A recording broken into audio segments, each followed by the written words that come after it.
Okay. If I can get the tiles up, we'll try that. So.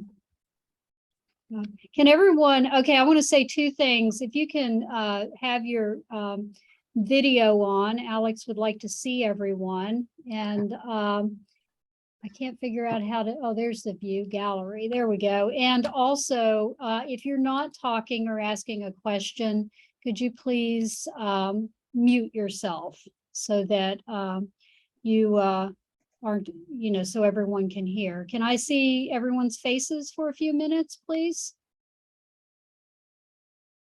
Need a few more. There's Teresa, Tammy. I'm just going to do a screenshot, and Alex has requested to have, to be able to see you. Yeah, whatever. Yeah, if you guys can't, no big deal. No. Yeah. You guys from the get-go, you're like, I already don't like this guy. He's making us turn our video. Well, some people might be where the bandwidth is a little difficult, but Cindy, do you want to put your video on, or are you able to? Sorry, I'm having a lot of internet problems today. Okay, that's fine. So Lori, yeah. Sharika had to leave and she's coming back. Okay, great. I'll go ahead and do one screenshot now. And maybe when Lori comes on, if Lori comes on, we can get another one. Oops, someone's in the chat. Okay, so I'm going to go ahead and introduce you, Alex, and I'll try to get your PowerPoint up, and then I went ahead and recorded. So Alex Demczak is a former SEC quarterback for the Missouri Tigers, and he graduated with a degree in communication and a minor in business. And he's an inspiring communicator, facilitator, and trainer who challenges businesses, schools, sports teams, and nonprofits to maximize their potential and make a difference. He's the author of the book Thrive You, which I believe is sitting on his bookshelf behind him, and that's a collection of stories from many youth groups, schools, and businesses as a resource to help others maximize their platform and thrive rather than simply survive. And also, obviously, some of you have copies of his most recent book that he co-authored called The Sale. So I'll go ahead and turn it over to you, Alex, and get your PowerPoint up here. Wow, well, thank you for that intro, Cecilia. I really appreciate it, and happy Friday to everybody. I know there are probably other things that you're doing today, and there's other things on your to-do list that you have to conquer before the weekend. So I just want to say thank you for thank you for having me and including me in this session today. And my hope is that, as you know, I'm sharing for a few minutes, but I think also I think it would be great to hear from some of you as well during this. I think there will be some good dialogue. Yeah, my hope is that there's just maybe a takeaway or two that each of us can walk out of this call with, things that I think, especially what we've all been through the last 2 years, and some of us still going through stuff. I think as busy as we all are in the work that you do, and in the things that you do, it's at times easy to forget kind of your why you do what you do. And if you think about when you first got into your role or your title, I just think it's good sometimes to take maybe just a few minutes and just think about things like that. And maybe that'll be my challenge for you in these next few minutes is, I'm sure you have things you have to do right after this call, like all of us do, but how often as leaders do you get to just take a few minutes and be introspective about why you do what you do, and really get to that why. And so, yeah, I'm really excited. Let's go ahead and let's get the chat active. So go ahead, and I want you to type in the chat, and don't send it yet. Just type in your answer, and then we'll all send at the same time.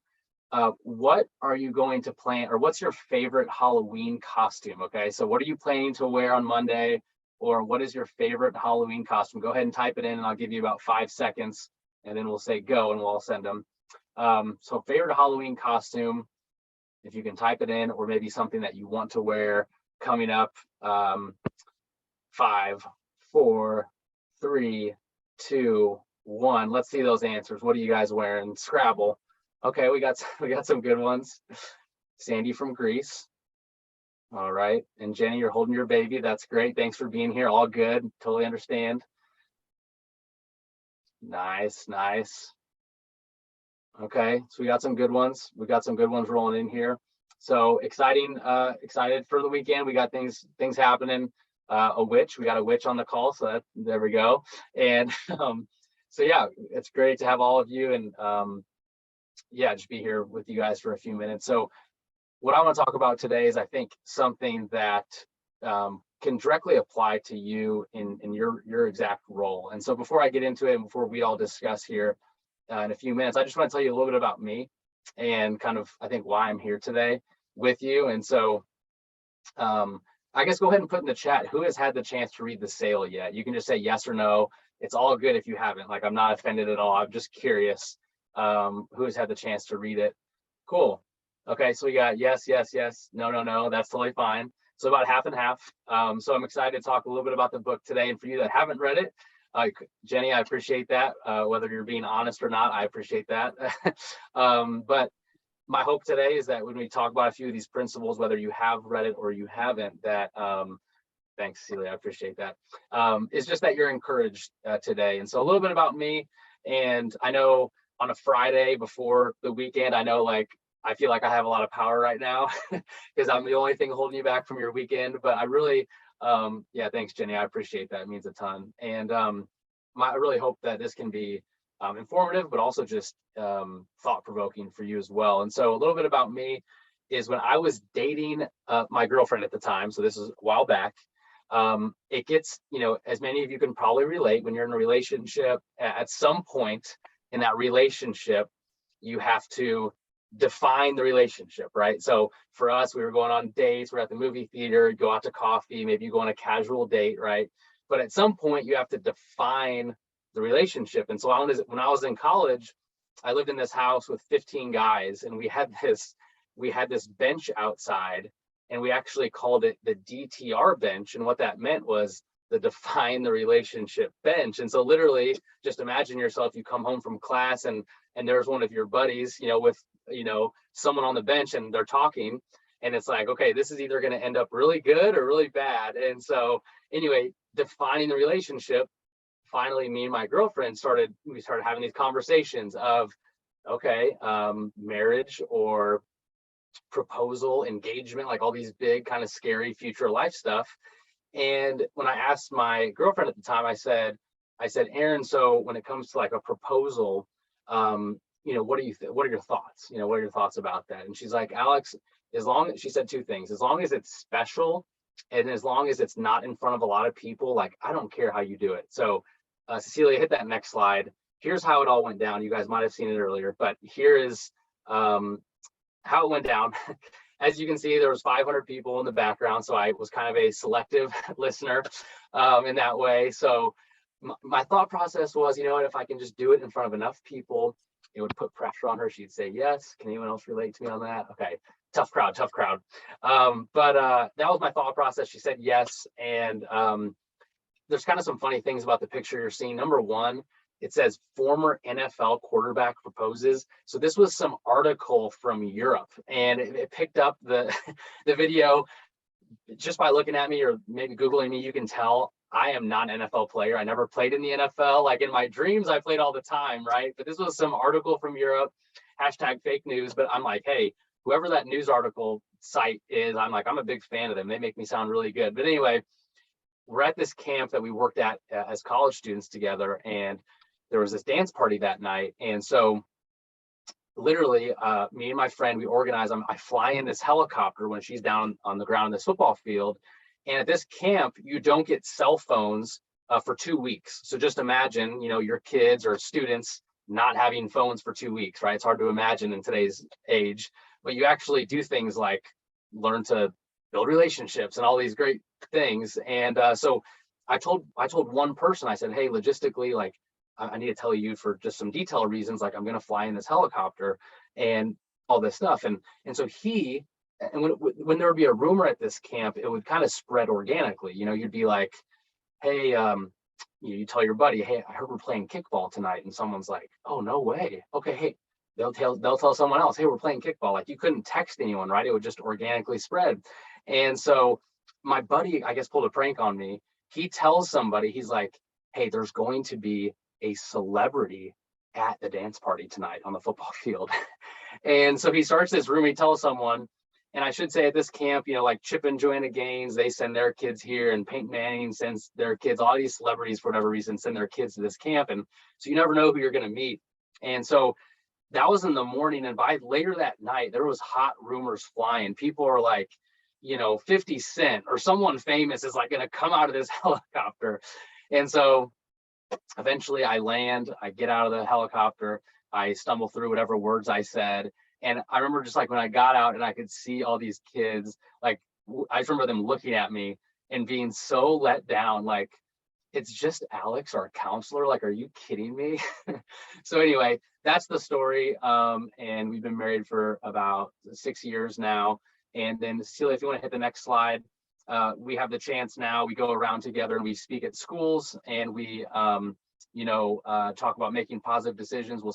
I speak usually to teachers and staff, and then she'll do assemblies for the kids. And you can hit the next slide as well.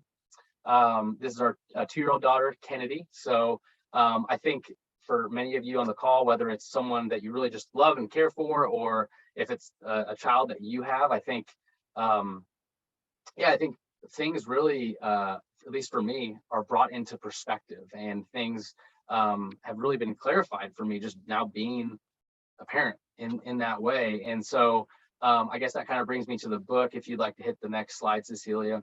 The sale, as you can see, Kennedy was doing some book promotion for me in that last slide. But anyway, the sale and the book, for you that have not read it, the book, before you guys shut off and are like, oh, why am I hearing a book about sales? It's not a book about sales. It's so much bigger than that. And so the message of the book that we're going to talk about today, I truly believe it's the biggest competitive strategy that you could ever have with you in your career. It's something that I think if all of you have like this leadership tool belt with all your years of experience, your industry knowledge, all the things that you've garnered and the wisdom that you have, I really think if this one thing, if you apply this to your career and what you do and the way that you love, serve, and care for the students and the faculty and the people that you're around, man, you can have such an impact. And so the main theme of the book, and what we're going to talk about today, is integrity and building trust and doing your work with excellence. And so the word integrity, the root word is actually integer, which means to be whole or complete, lacking nothing. And so when you think about the fully integrated leader, you could probably all think of people right now in your life of someone who, when you needed them and they were there for you, like you could count on that person. I can think back to teachers, professors. I remember I took a public speaking class my senior year at Mizzou, and that was kind of a catalyst for me. I speak for a living and travel and write books, but I took this public speaking class, and this professor really invested in my life and said, look, like, I'm going to be tough on you, but I want to see you grow. And like, I'm so grateful in that way. And so the book, the storyline, for you that have read it, like Jenny and some others, the storyline is about a guy named Matt. And Matt is in a really lucrative industry. So he's making a lot of money. He's highly successful. And at work, he's kind of up and to the right. Things are going well. People don't really like him because he's kind of this like kind of a bully, I guess you could say, but he's successful. He's naturally good at what he does. And at home, things are kind of in shambles. His wife, Kendra, after a lot of kind of going back and forth, essentially says, look, if things don't change, like if you don't change, like we're over with, like we're getting a divorce. I can't raise these kids alone. And she essentially says, I need you to provide. And his response was this. He said, provide. I make more money than most people. I make more money in 1 month than most people do in a year. So what do you mean provide? Like that's it. That's his response, right? And you can see kind of how egotistical that is. And she's like, no. I need you to be here and provide way more than just financially, or this ain't gonna work out, And so that's kind of this what's happening at home. And so at work, Matt ultimately gets the opportunity of a lifetime. He's been working on this client for years. He has the chance to make the sale of a lifetime. And that's why the book is called The Sale. And so the sale would actually, he's in a very lucrative industry. The sale would actually bring him a commission of $7 million. Okay. I mean, just think for a second. Right now, if someone gave you $7 million, it's a lot of money, at least from where I come from. I know there's a lot of successful people on this call. Maybe you guys are like, Alex, that's just chump change. I don't know what you're talking about, but for me, it's a lot of money. And so he has this opportunity to make this sale, and he's thinking about, man, like I could be financially free. Think about all the things that I could do. I could be with my family more. All these things, all these great things he could do with this money. The only problem is, as those that have read the book, in making this sale, him and his team would have to turn a blind eye. They would have to lack integrity in some pretty major ways. And Matt is he's kind of the person in the middle, right? He's not even the one doing the illegal activity, but he just knows it's going on. Like maybe some of us have been in that situation. Like, there is something that's not right, but you just kind of let it happen. And so that's where Matt is. And so Matt's at this crossroads, right? He can either move forward and make this sale and make all this money and do all these great things with it, or because they'd have to lack all this integrity and potentially screw over this client and potentially have really disastrous situation because of moving forward, he could do the right thing and not do it. And so for those that have read the book, the ending. But for you guys that haven't, while you're on the edge of your seat, I don't want to ruin it for you because you have to go read it. And I know you guys all get a free copy of the book. So thank you for Teresa and Cecilia for doing that. But Matt encounters a mentor in the book, as you guys have read about, named Randy. And Randy teaches him these principles and these laws about integrity that kind of shape him and change his perspective. And so without telling you what ends up happening at the ending, it's just very cool to see the transformation and the main character through the changes that he makes in his life. And so that's a little bit about the story. And today we're going to share a few of these principles and talk about them and kind of how they apply in your career and what you do as well. And so, Cecilia, if you'd hit the next slide, I was in a school district in Iowa, and this school district asked me to speak 4 times in one day. So as you can imagine, that's fun, but it's kind of a grind, 4 times in one day. And I said, you know what, sure, it's hard for me to say no to stuff. So I said, I'll do it. And I show up, I did 3 talks that day, to school, assembly, all these different things. And I had one more talk that night. And it was at like 8 o'clock on a Thursday night. And I was in the gym at the hotel, just small hotel in Iowa, working out. And I was feeling good, and I get this text message, and it's the picture that you guys are looking at. So I don't know if you can see it, but on that picture, essentially our marketing guy had said, Alex, don't tell anyone yet, but in the next 2 hours, the Wall Street Journal is going to come out with the ranking. We made it, the sale made the list. And so it was like a pinnacle moment for me. It was like unbelievable. Was feeling good. And here was the thought that I had, when I saw this. I had one more talk that night, right? And I'm like, you know what? And here's a little insight to how I was thinking that night. Here was my thought. This last group of people that I'm going to go speak to, like, they get to hear from a Wall Street Journal bestseller. Like, they're in for a treat. Like, man, I'm giving them a discount. Like, this should be great. And that's kind of what I was thinking in my head. And I show up to this event Thursday night in Iowa, and I get to the parking lot, and it was pretty empty. And it was about 5-10 minutes before I was supposed to speak. And 5 minutes, 10 minutes before, you can go back to that slide that had the Wall Street. Yeah, you can keep it there. And it was about 2 minutes before. And I'm like, okay, this is weird. Like, no one's in the parking lot. I'm like, maybe they're just going to bus everybody in. Maybe the bus is late, right? That's what I'm thinking. And so I walk into the event, and I kid you not, here's the actual picture. You can hit the next slide. Here is how many people showed up to my talk that night, like hours after finding out, like, I made this whatever list. One sweet 4th grader. And as you can see, that shirt is pretty nice, flossing and bossing. You guys might need to get some shepherd colors maybe, and you guys can wear that shirt. I think that'd be great. But anyway, I walk in here, and to be totally honest, I walk in and I see this one person, and in that moment, like, this was a few months ago, while I'm on this book tour, and I was honestly frustrated. I was pretty mad. I'm like, here I am in the middle of nowhere in this small town of Iowa.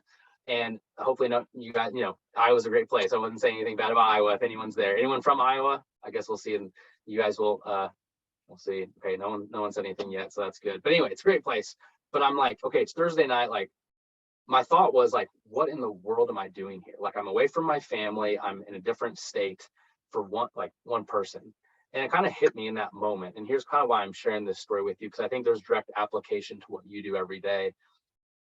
I heard the question. The question was this: who am I to overlook the one? Who am I to overlook the one? And in that moment, when I heard that question, I kind of just like recollected my thoughts. And like, because like I said, I was mad and frustrated. And I kind of just like collected myself, walk over, and I was like, hey, buddy, I was able to talk with him for a few minutes. And as you can see, I gave him a free copy of my book. I signed it. I mean, do fourth graders read business fables? I don't know, but I gave him a book. We had a great discussion. And I should say his dad, being a fourth grader, his dad had to drive him there. So there was actually 2 people in the crowd. I need to give myself some credit. But I just want to say it was like a really special few minutes that I was able to spend with that young, fourth grader, sweet kid and his dad. And I don't know, maybe he threw my book in the trash afterwards. Maybe he totally forgot about the situation. But I think it really hit me in that moment. Like, I'm not in control of when I show up somewhere, how many people will show up, how many people will read my book. Man, all I can control is my attitude, my effort, the way I show up each day. And I think for all of us, all of you on this call, I just want to ask you and challenge you, like, who is your one? Who in your work that you do, you've obviously been given unique skills, abilities, giftings. Like, if you put me in your job today, like, I'm sure I would struggle like most people would in a new role, but you've been given and blessed with these abilities. And so my encouragement is that every single one of us are on this call. I mean, we are blessed beyond belief just to be in the positions that we're in. And so my encouragement is that you are blessed to be a blessing. And I think in that moment when I was mad and kind of looking back on that, it's like, man, what if I lived in the mentality, and what if all of us did, if we said, you know what, if each place we go to, whether it's every day you're showing up at your job and the work that you're doing, you had the mentality of, man, it's just one person. Can I just be a light to one person today? Can I be an encouragement to one person? Can I talk with this fourth grader? I mean, that was my one in that moment. And so I just want to set the stage as we talk today about that, like, who is your one? And Cecilia, you can actually go 2 slides forward to the football picture here. Guys, the reason I'm here today, I really want to share this story and kind of my past. And I think there's so many ways that my story intersects with what the work that you do. And so I was a kind of a sports freak growing up. I loved sports, like maybe some of you on this call, and that's fine if you don't like sports, but football was it for me. And I had the chance to walk on at University of Missouri. In my first 2 years, life was good. I had no complaints. Like, things were great. Everything was up and to the right. And I just was very blessed. And I going into my junior season, where I thought I was playing at a really high level, I walk in to this meeting, and you have a once a year meeting with your coach. And I walk in, and I remember sitting down, and one of the coaches behind me, as I'm walking in, he's closing the door. And I'm like, it's not a good start to the meeting. And he sits down, he looks right across from me, and he says, Alex, I want to shoot you straight. We have over scholarshiped at quarterback. We are bringing in someone to take your spot. And at that point in my life, like, football was kind of king, and football was my identity. That's who I was. Alex, the quarterback, Alex, football player. And at that moment, essentially what he's telling me is like, you're not good enough. And he said, you have 2 options. Option number 1 is you're cut, like, you're done. Thank you, but no thank you. Option number 2 is you can stay on the team as this assistant, volunteer, no pay coach. We could use you. And he's like, oh yeah, by the way, you need to decide what you want to do right now during this meeting.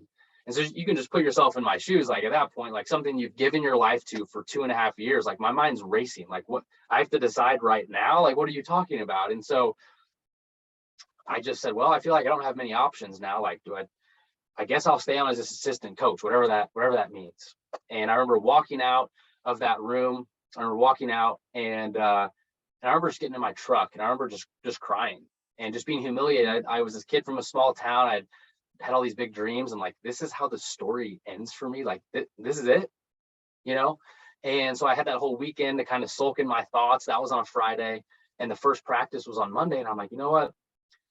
I got to show up, and I got to make the best of this. I don't know what this is going to look like. And I show up, and I'm like, you know what? I've been on the team for 2.5 years now. I'm friends with a lot of the people in the organization. maybe they're going to give me this big coaching role. I'm going to have this big title, you know, as you guys probably have all the Shepherd University gear, like they're going to give me the free swag, all the gear, you know, all the stuff that you guys wear. That's what I was thinking. And I walk into that first day of practice in the football facility, and one of these assistant coaches, he kind of barks at me. He's like, Alex, you know, come here. I want to show you what your job's going to be.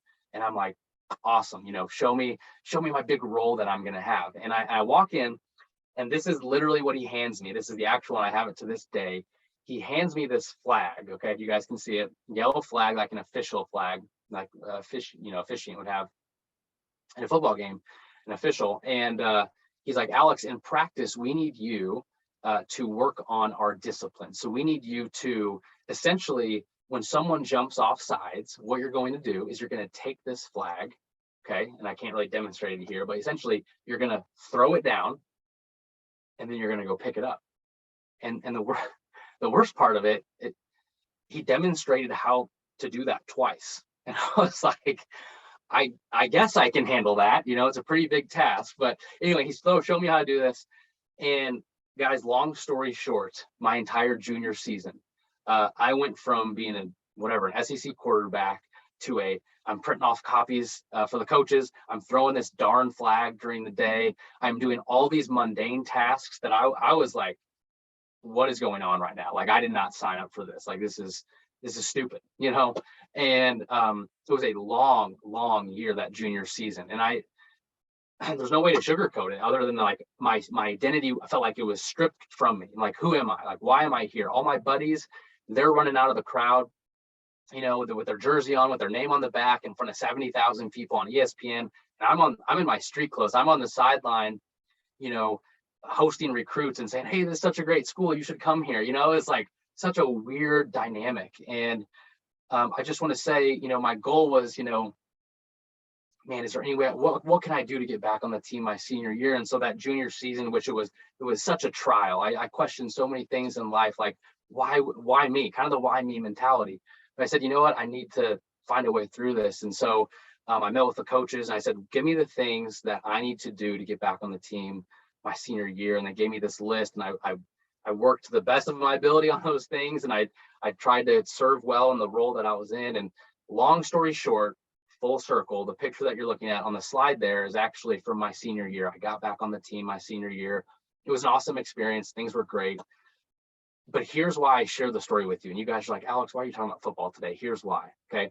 When I look back at all of my years as a player, and in the 1 year that I did this role, I did this right here, I would argue, and I would just say to all of you this morning and today, I guess, is I made such a bigger impact this year than all my other years. And my challenge to all of us today is that I had to learn something for the first time, I think, in my life. Leadership requires no title. You know, doing the right thing, showing up day after day, and you don't need a title for that. And so that's my challenge to all of us, wherever you're at this year, this school year, this semester. I just want to challenge you. You never know in a trial how you can be used in that way. And so, Cecilia, you can hit the next slide. I want to share just a few principles from the book that some of you will recognize that have read the book about integrity and the power of integrity and how it shapes the way that you do your work, the way that you build trust with others. So the first principle is that integrity builds trust.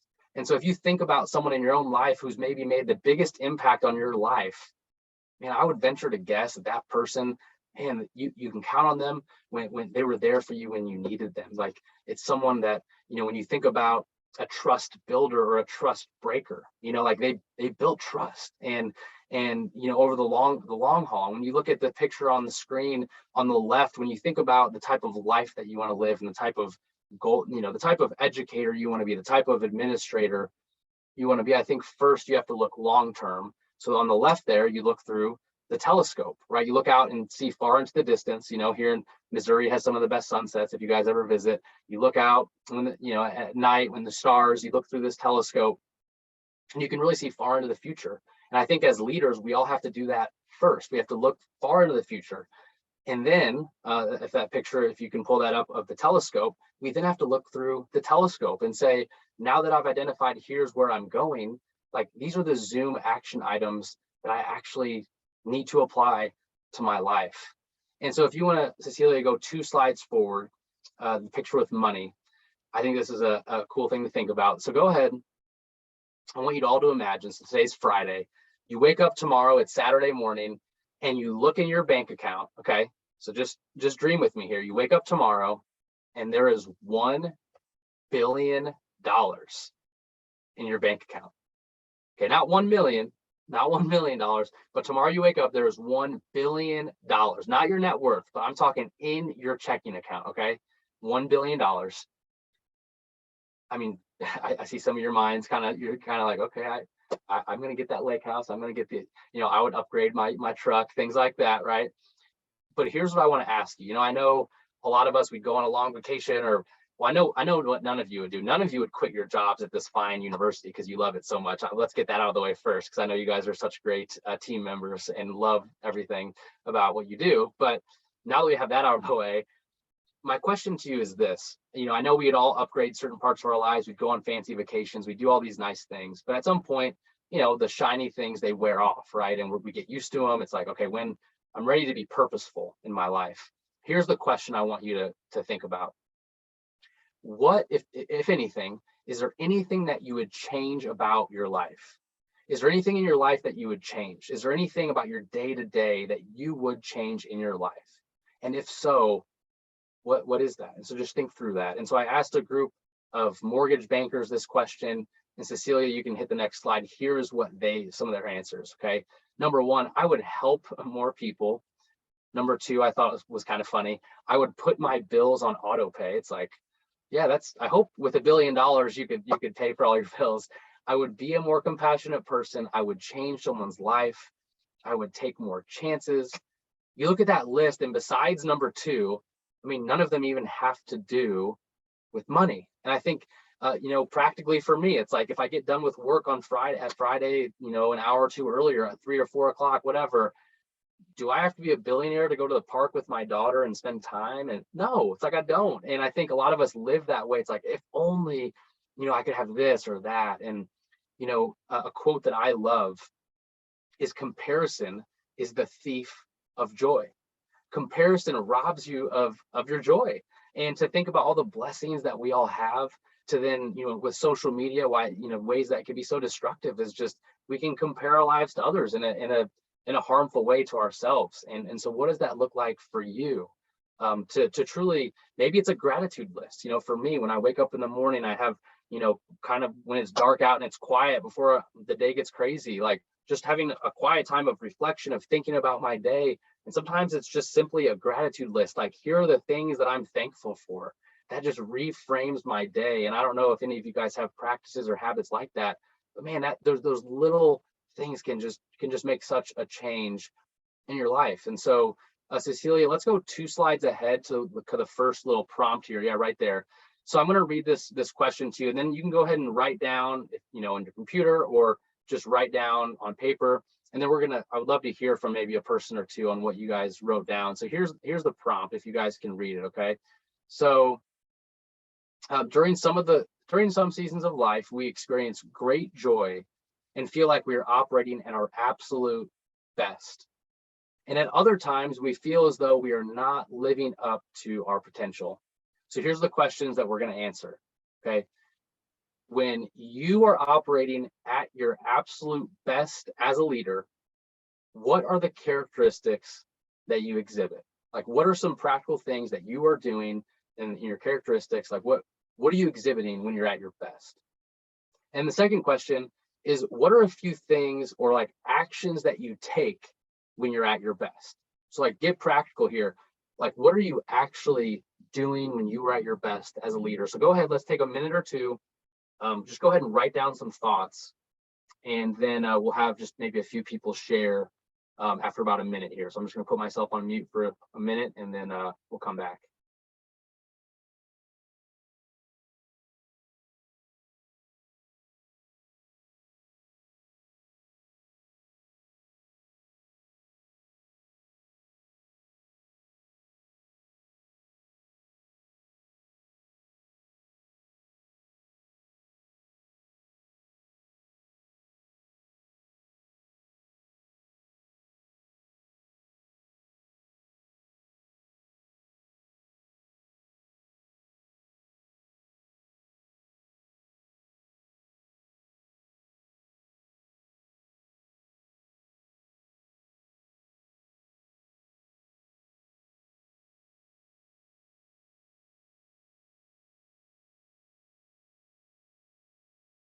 All right. I know some of you are still writing, and that's fine. But yeah, go ahead. Let's have a few people maybe just take yourself off mute and yeah, go ahead and share, because I think it's helpful when we hear from other people on, yeah, what's, what, when you're at your best, what are the things that you are doing? So I'm going to put myself on mute, and then just go ahead and unmute yourself if you'd like to share. I was going to say, when you are in a place of contentment and joy, you have the energy and the desire to encourage and support others, to see solutions to challenges, the positive and not the negative.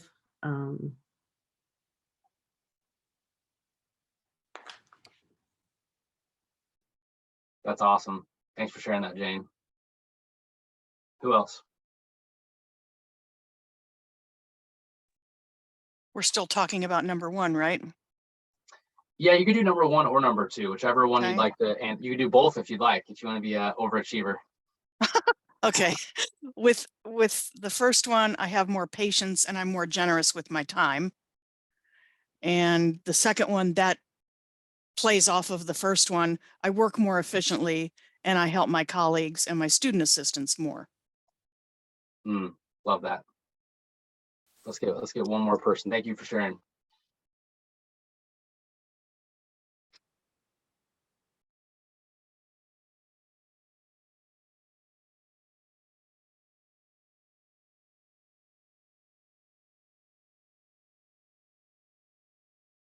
All right, those are really good. We have a few more sharing opportunities, so I'm not going to call on you. There will be more opportunities. So yeah, thank you both for sharing. That's really good. And yeah, I think a lot of times it's easy to identify in our lives, like when things aren't going good, like, oh, there's a million things going wrong in my life. But how often do we sit here and say, okay, when things are going really good, I'm doing these activities?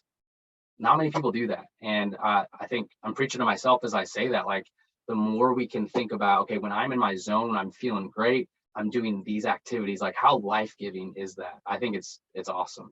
So that's the first principle. Integrity builds trust, knowing the things that you're doing when you're at your best. And that's super impactful. And Cecilia, you can hit the next slide, please. The second thing is this: integrity allows for long-term success. And when I think about last year, I would wake up in the morning last September. It was super bizarre. This never happened to me before. I would wake up in the morning and I would have these heart palpitations. Like all of a sudden, I wasn't even really thinking about anything, but I would just wake up and I had a racing heartbeat, and it freaked me out. And so I told my wife, we go to the doctor, they do this EKG. They're like, hey, things look fine. But they're like, what are you doing for your job? And I listed off the 9 things I was trying to juggle at once. And the doctor was like, look, that's your problem. Like, this is most likely stress induced. And he said something that really hit me. He said, if you don't scale back, this is going to scale you back. And so for the first time in a while, I had to look at like all of the things in my life that I was trying to do on top of having a new child, all these different things. And I was like, man, I need to slow down. I need to, And so I made some pretty big changes, some pretty drastic changes in my life, including, I was one of the people back in 2021 that actually quit my full-time job and kind of just niched down to the things that I truly believe that I was called to do and pursue the work that I was called to. And that's, I'm not, I didn't come here to tell you to quit your jobs today. I came here today because they're like, we're never having Alex back here. That's not it at all, because I think you guys all see it though, right? You see the Great Resignation. You see now we've had to learn all these new terms the last 2 years. Now the latest one is quiet quitting, right? Where people essentially, they want to be employed, but do like the least amount of work possible. And, we've seen all these trends that are happening. And so I think when we talk about retention, we talk about how do we not only attract, whether it's students or student assistants or faculty, like how do we not only attract them, but then retain them? How do we keep like our best people here so they're not just leaving? And I think integrity is such a huge part of that. I think like integrity is the glue that holds it together. And Warren Buffett, who's one of the richest people ever, his net worth is around $111 billion. He said, trust is like the air we breathe. When it's present, you don't even notice it. But when it's absent, you can't help But notice, and isn't that so true? Like when there is a lack of trust, it's not fun to work with the people that, have a breach of trust. It's just not a fun work environment. But when you trust the people next to you, hey, I can count on them. Like that is a fun environment to be in. Cecilia, you can hit the next slide, please. This is a guy named Dr. James Gills. Are there any long distance triathletes on the call here? Anyone do any long distance running? Anybody, any brave souls out there? Okay, maybe there's a few of us, I don't know. But this guy right here, he has done 6, he's the only person to do 6 double Ironman triathlons, which a double Ironman triathlon is essentially you do one Ironman and then 24 hours later, you do another one. So in total, this is what it would be. I just want to make sure I get the numbers right. It would be a 4.8 mile swim, a 224 mile bike, and a 52.4 mile run. Does that sound fun to anyone on the call here? Not to me, right? And they asked him, like, how have you completed all these, and how do you move forward? And he said something that I think applies to all of us. He said, I've learned a very valuable lesson in my training. I have learned that I can't listen to myself, but I have to talk to myself. Because when I listen to myself, I can hear all the reasons why I should quit, why I should give up, why I should be done. But man, when I talk to myself, I can put my truth on my mind and my heart, and I know what's true. And then when I'm in that last mile, I can push forward. I can finish the race in that way. And I think for all of us in this call, we could probably talk to ourselves a little bit more than we listen with all the noise that's out there today. So Celia, you can hit the next slide, please. Actually, let's go one more slide up and I'll get to the story later. One more slide, because I think this is really, really good, just because we have limited time here, is this. So in the book, so when we talk about knowing what you stand for, having core values, I think this application right here is super important. So let's go ahead and take a minute to do this. So I'm going to read it off to us. Some individuals climb the ladder of success and forget about all the things that help them have success in the first place. Reminding yourself of what you stand for provides clarity and confidence in your decision making. So here's the questions that you're going to think about and actually write down, and then we're going to hear from a few people. Number one, maybe what's a core value or two that you personally stand for? Like, what is something in your life that you stand for? Okay. The second question, what is a value that your organization stands for? I was on your guys' website a few days ago and saw some of them, and there's some cool alignment between the SAIL, the message of integrity, and even your core values at your school. So that was cool to see. So go ahead and write down, what are some values at your university? And the third question, which I think could be the most important, is now how do you align what you stand for and what your organization stands for? Like, how do you bring those things? How is there alignment, and how do you bring that alignment? So go ahead, let's take a minute, write down some thoughts, core values. Go ahead and write down some thoughts, and I will put myself on mute for about 1 minute.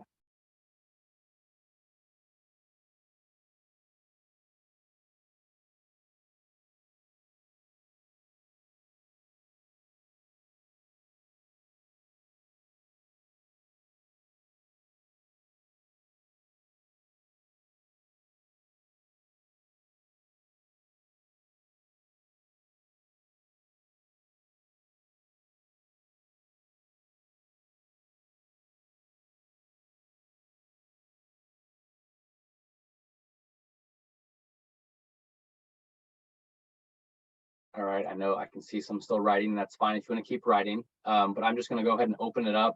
As you're writing, as you're thinking through what you stand for, what your school stands for, what are some things that you want to share? Anything on that page there? What are some things that you stand for and Shepherd stands for?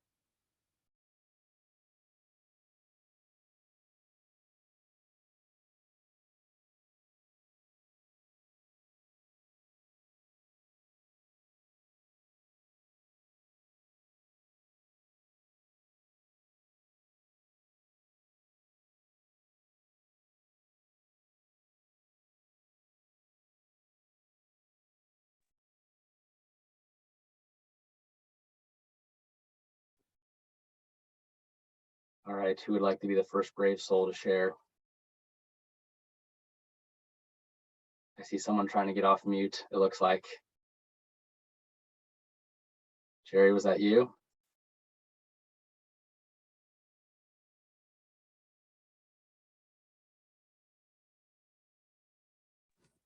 Hi, can you There hear she me? is.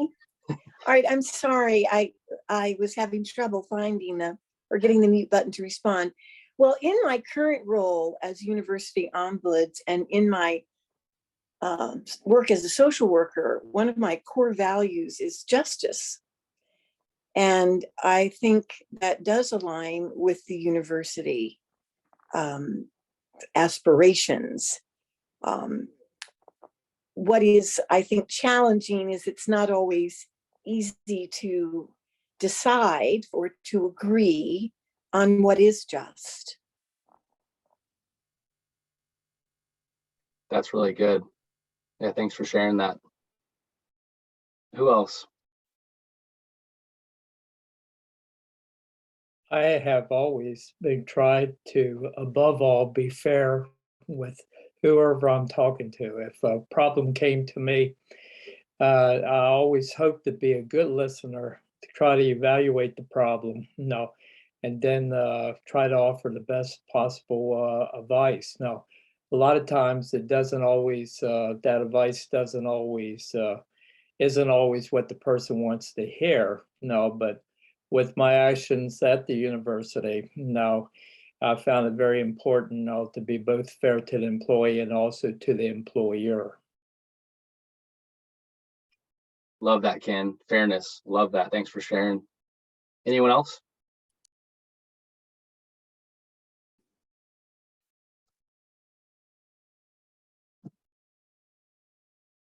Those are great. All right, we'll have one more opportunity at the end here. Oh, was someone else going to say something? No? All right, I thought someone was going to talk. It's all good. Okay, so let's go to the last, third and final principle. Just because I know we're up against the clock here, I want to respect everyone's time here. The last principle that you'll read about in the book is that integrity frees you to live. And so when you think about, love, serve, and care, so being someone who you're dependable, you're someone who, obviously all the students you have, if you think about each year, the people that you have the opportunity to serve, like you don't have to do your job, you don't have to do your role, you get to. And I think that's such a small, mind frame, kind of a shift of like, I don't have to do this, but I get to. Like I am going to steward the gifts and abilities that I have been given to do that. And so, Cecilia, if you'll hit the next slide, this is a teacher named Josh Murray in Arizona, and he's at this high school teaching at this really low income and really just low graduation rate school. And he's teaching, and he tells his homeroom class, he has 27 kids in his class. He says, look, if any of you get just $5,000 worth of scholarship money towards college, whether it's a Pell Grant, athletic, like I don't care what the scholarship is, but if you get $5,000, y'all listen to this, this is what he said, I will tattoo your name on my stomach.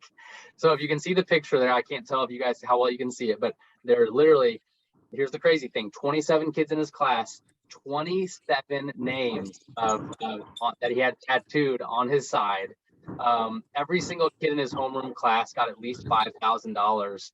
And it's pretty incredible to see the impact of one teacher saying like, man, I want to be out of the box. I want to care for these kids. What can I do that's different in that way? It's just imagine these kids like years later, they're out at a bar with their friends and they're like, yeah, guess what my high school teacher did, like it's almost like creepy or weird and a little, but it's like, man, he's making a difference. And so go to the next slide, if you would, Cecilia. This is the former CEO of Campbell's Soup, and he was known to write 10,000 handwritten letters per year, 10,000, right? And it was something that he did. It was kind of like his mark and his caring trademark, as we would call it, something that he did to say, you know what, like I want to be thankful for the people that are in my life. I want to make sure that they know that I'm thankful in that way. And man, like what would it look like practically for you? Not maybe it's not writing letters, but what are the things that is kind of a trademark for you that when people, they come through whether it's your classroom or they interact with you on campus, it's like there's just something different that when they graduate and they move on, they maybe point to you as someone who made like a really big impact in their life. When just as I pointed to Joseph Mazza, who was my professor at Mizzou, who had the public speaking class, like that's powerful to be talking about that literally today. And so let's go forward 2 slides. There's one more prompt here that I think this is a really, really good one. So in this prompt, this is at the end of the story, towards the end of the story. I'll actually read the top of it for you guys that haven't read the book. It says, Tony clenched his fist in Matt's face. If you mess this one up, no one is going to forgive you. Your grandfather will be disappointed. You'll be letting our entire company down. So what's happening here is his sales manager is saying, look, you need to make this sale. Like you got to do this. You're going to be letting us all down. And here's the prompt. Sometimes in the moment, we listen to lies that distort reality. Instead of making sound judgments and decisions, we allow outside voices to alter our decision making. Okay, and this right here, if you guys take nothing away from today, I think this is so practical. We work with professional sports teams on this. We do all kinds of organizations. Like there is breakthrough that happens when you truly live what we're about to do. So the reality is in your industry and what you do in your profession or in sports or anything, the highest of high performers, the best of the best, they still hear negativity, right? Like negativity or negative thoughts still come in from time to time. You know, you're not good enough, or you fill in the blank, right? We all get that at times. But the question becomes, when that negative thought comes in, like, and you can hear it, and you're replaying it over and over again, the question is, what do you do with that thought? Like, what do you do when that thought comes in? And so here's what we're going to do. This kind of takes some vulnerability, but I think it's really, really good practice for all of us. So what you're going to do is you're going to write down a lie that you listen to, maybe about yourself, about your mission, about what you do. Like, what's a lie that you listen to? And then what's a truth to replace that lie with? So I'll give you, go ahead and think about it. I'll give you an example that I could be saying right now. So a lie that I could listen to as I get on this call with all of you. You guys have degrees. You guys are so unbelievably, you probably have a lot of years of industry experience. A lie that I could listen to in this scenario would be, I am not in education. I am not as qualified as some of you. Why am I speaking today? That's a lie that I could listen to, right? But a truth that I'm going to replace that with is, my message is more important than me. It's more important than me being comfortable and saying, I'm not going to do this today. Because why? If one of you on this call takes maybe just a thing or two in your life and applies it, like, that's my mission. It is one person at a time making an impact. And so go ahead and just take a minute here. This will be the last thing before we close. What is a lie that you listen to about yourself, about the work that you do? And then what's a truth that you need to replace that lie with? So go ahead and take a minute here, and then we're going to share to close out and go from there.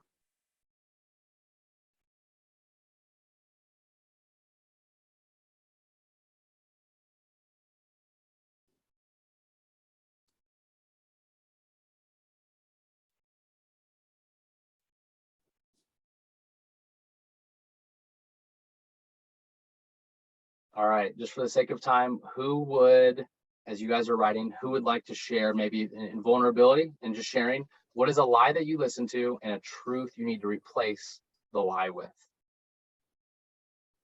Who would like to share first?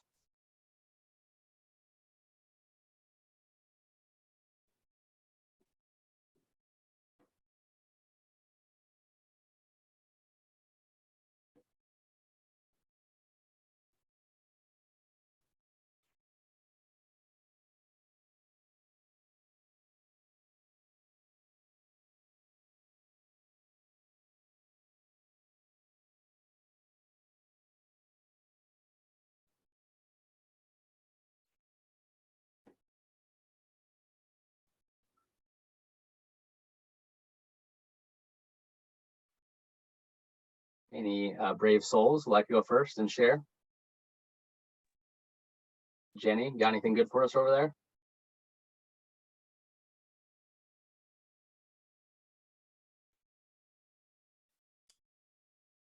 I'll go ahead.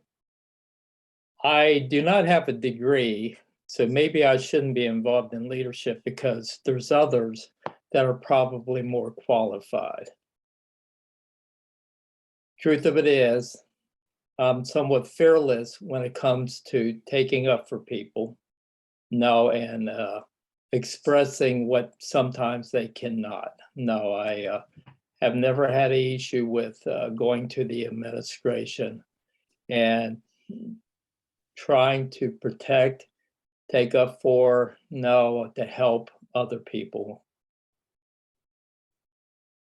Incredible, Ken. Thank you for sharing. I wish we could all clap for you, but we're not in person. But that's, I mean, how many of us think on a daily basis just what you just thought of? I mean, I'm not qualified enough, or I don't know enough. It's like, gosh, that's just something that could stop us in our tracks, but you're not letting it happen. So that's awesome.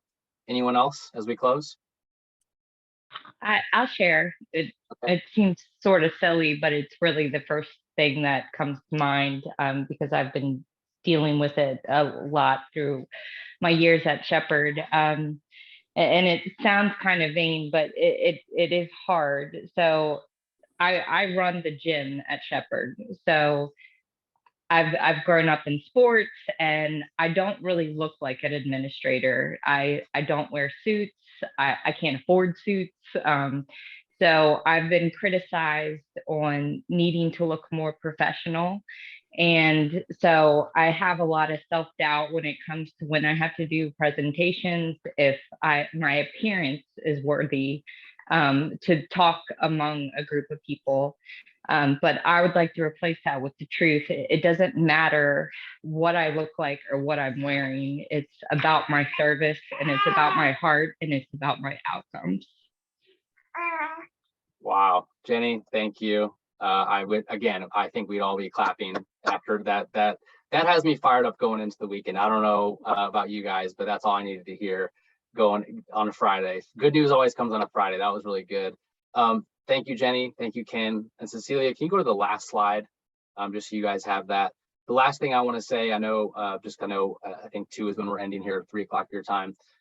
Last thing is I'm the co-founder of a company called writemybooks.com. And so we help people write, edit, and publish their book. And so if there's anyone that you ever come across, or maybe it's you, our team would love to help bring, share your story with the world. And, we really feel like the world needs your book. And so here's some of my contact info if you'd ever want to connect with me, or if you'd ever want to just reach out. I send out an email newsletter to thousands of people every week. I would love to add you there.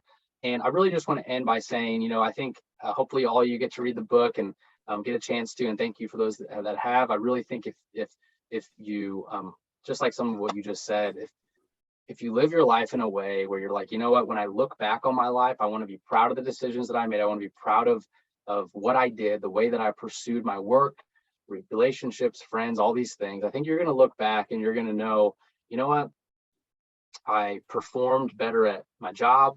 I was a better leader at what I did, and then ultimately I lived better. I lived better. And so I think that's the goal. And so I just want to encourage you guys and thank you for the work that you do in your industry. I know there's challenges and things to overcome, and just so much turnover and all these things, but I just want to thank you for having me and truly just encourage you. Thank you for the work that you do on a daily basis. And I just want to encourage you to have an awesome weekend and a great rest of your year. So thank you guys so much for letting me be on your team meeting today. I really appreciate it. So thank you for coming. Thanks. Thank you very much.